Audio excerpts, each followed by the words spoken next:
First Corinthians chapter 7 from the King James Bible. Scripture reading by Miss Lindsay. Now concerning the things whereof ye wrote unto me, it is good for a man not to touch a woman. Nevertheless, to avoid fornication, let every man have his own wife, and let every woman have her own husband. Let the husband render unto the wife due benevolence, and likewise also the wife unto the husband.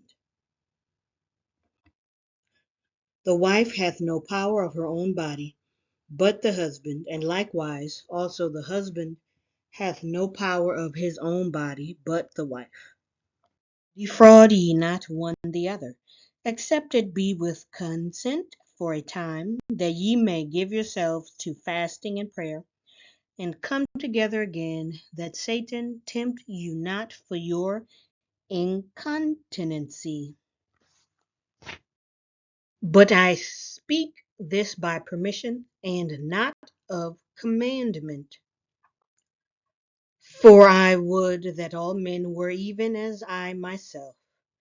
But every man hath his proper gift of God, one after this manner, and another after that. I say, therefore, to the unmarried and widows, it is good for them if they abide even as I. But if they cannot contain, let them marry, for it is better to marry than to burn. And unto the married I command, yet not I, but the Lord, let not the wife depart from her husband. And if she depart, let her remain unmarried, or be reconciled to her husband, and let not the husband put away his wife. But to the rest speak I, not the Lord. If any brother hath a wife that believeth not, and she be pleased to dwell with him, let him not put her away. And the woman which hath an husband that believeth not, and if he be pleased to dwell with her, let her not leave him. For the unbelieving husband is sanctified by the wife, and the unbelieving wife is sanctified by the husband. Else were your children unclean, but now are they holy.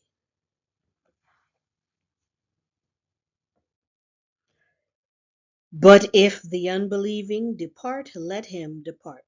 A brother or a sister is not under bondage in such cases, but God hath called us to peace.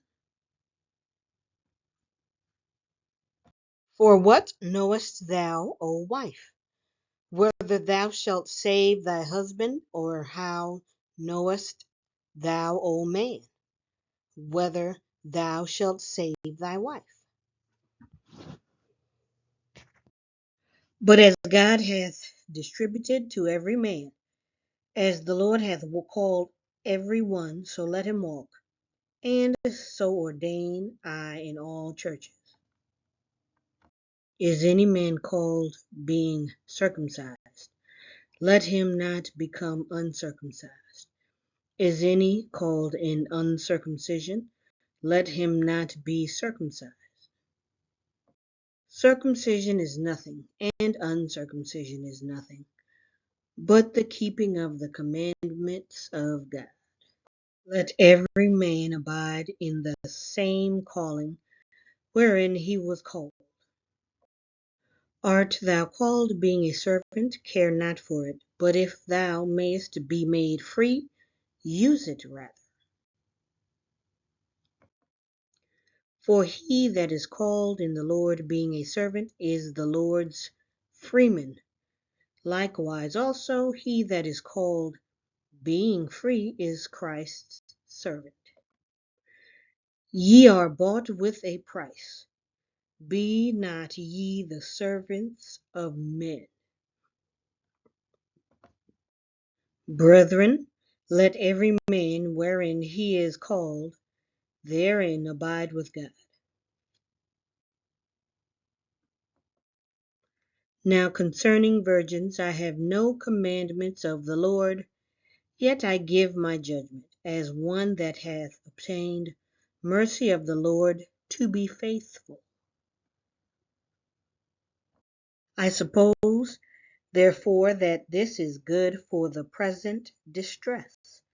I say that it is good for a man so to be. Art thou bound unto a wife? Seek not to be loosed. Art thou loosed from a wife? Seek not a wife. But, and if thou marry, thou hast not sinned. And if a virgin marry, she hath not sinned. Nevertheless, such shall have trouble in the flesh, but I spare you. But this I say, brethren, the time is short.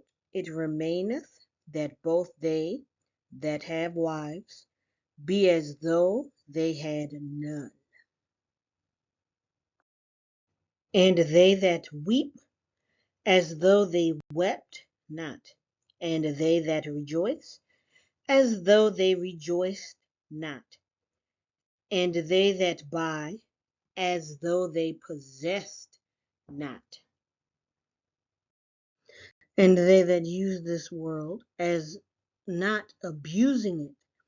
For the fashion of this world passeth away. But I would have you without carefulness. He that is unmarried careth for the things that belong to the Lord, how he may please the Lord. But he that is married careth for the things that are of the world, how he may please his wife. There is difference also between a wife and a virgin. The unmarried woman careth for the things of the Lord, that she may be holy both in body and in spirit. But she that is married careth for the things of the Lord, how she may please her husband.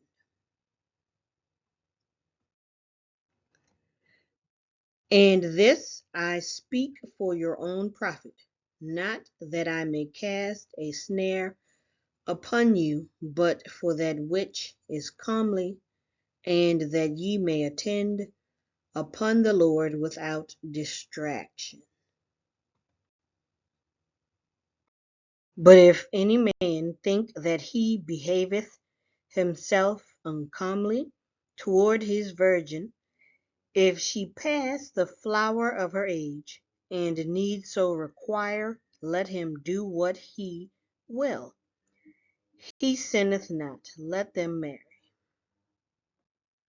Nevertheless, he that standeth steadfast in his heart, having no necessity, but hath power over his own will, and hath so decreed in his heart that he will keep his virgin, doeth well.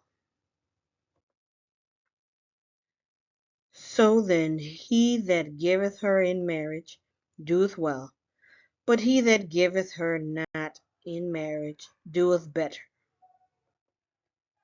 The wife is bound by the law as long as her husband liveth. But if her husband be dead, she is at liberty to be married to whom she will, only in the Lord. But she is happier if she so abide after my judgment, and I think also that I have the Spirit of God. Thank you for reading today. Have a blessed day.